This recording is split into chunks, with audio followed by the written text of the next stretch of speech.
আজকে দেখাবো আমার মায়ের বাড়ি। আপনারা সবসময় আমার বাবার বাড়ি দেখে এসেছেন, কিন্তু এখন দেখবেন মায়ের বাড়ি। মা আর বাবার বাড়ি দুইটা আকাশ পাতাল তফাৎ। প্রিয় মানুষ যখন কাছে না থাকে তখন মোবাইলে কথা বলতে বলতে বুকে জড়িয়ে ধরে থাকি। কি করব, সবকিছু রয়েছে কিন্তু সে আছে অনেক দূরে। এটার সাথে তোমার সাথে কোনো তফাৎ আছে মনে হয়? আসলে আমি চট করে রেগে যাই, এই কারণে সে আমাকে মরিচের সাথে তুলনা করেছে। আমি আমার কোকোকে অনেক বেশি মিস করছি। আসসালামু আলাইকুম, আমি ফারহানা বেথি। আমার ইউটিউবের নতুন চ্যানেল রুকায়ের আম্মুতে আজকে আমার 10 নম্বর ভিডিও। আর মাত্র কয়েকটা সাবস্ক্রাইবার হলে আমার 1000 সাবস্ক্রাইবার ডান হয়ে যাবে। আমার আগের চ্যানেল ফারহানা বেথি, যেটা 1.5 লাখ সাবস্ক্রাইবার, সেটা আমার ডিজেবল। এখন রুকায়ের আম্মু, এটাই আমার নতুন চ্যানেল। তাছাড়া ইউটিউবে যত চ্যানেল রয়েছে সবই ফেক চ্যানেল। এমনকি আপনি দেখবেন ফারহানা বেথি দিয়ে একটা চ্যানেল আছে যেটা 50,000 প্লাস সাবস্ক্রাইবার, সেটাও কিন্তু ফেক চ্যানেল। প্লিজ আপনারা ইগনোর করবেন সেগুলো। হোম ট্যুর শুরু করা যায়। কিছু কিছু সম্পর্ক থাকে রক্তের সম্পর্ক না হলেও আত্মার সম্পর্ক থাকে, ঠিক তেমনি আমাকে সবাই অনেক বেশি ভালোবাসে, বিশেষ করে আন্টি আপু। আন্টি আমাকে মেয়ের মতো ভালোবাসে, তাই আমি বলতেছিলাম যে মায়ের বাড়ি। এখানে আসার পর থেকে খাওয়া দাওয়ার উপরে আছি। এত মজার মজার আইটেম বানাচ্ছে আমার মা। এখন দেখাবো আমার মায়ের অফিস রুম।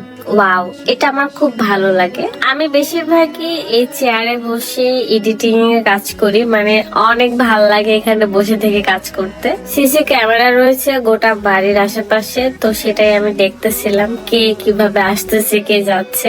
আর এটা হলো রান্নাঘর, পুরো বাসাটাই ক্যাবিনেট সিস্টেম। তো রান্নাঘরটা আমার সবচেয়ে বেশি ভালো লাগে। আমার খুবই ইচ্ছা আছে যখন নিজের একটা বাড়ি হবে তখন আমি এরকম একটা ক্যাবিনেট সিস্টেম বাসা তৈরি করব। আর এটা হলো সোফার ঘর, ড্রয়িং রুম, তারপরে সিঁড়ি আছে দোতলা, তারপরে ছাদ।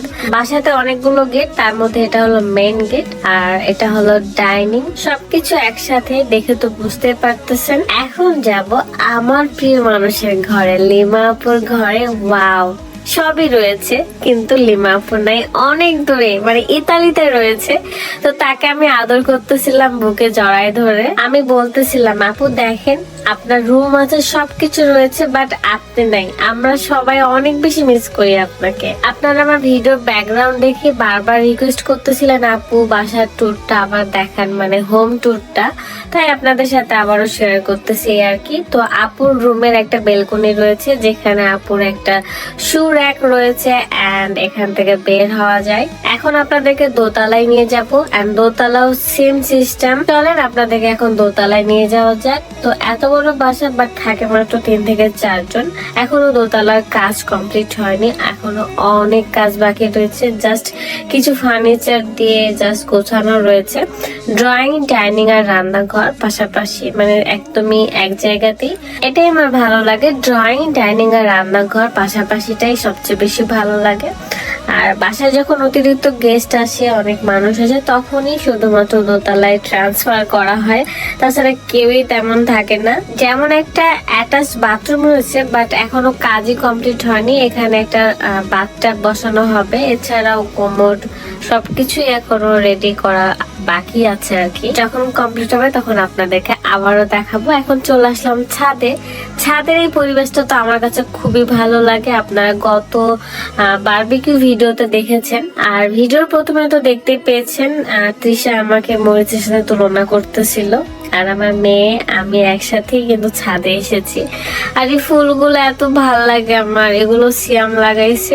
তো আপনাদেরকে এখন বাড়ির সামনে থেকে দেখাবো বাড়ির সামনে থেকে কেমন লাগে।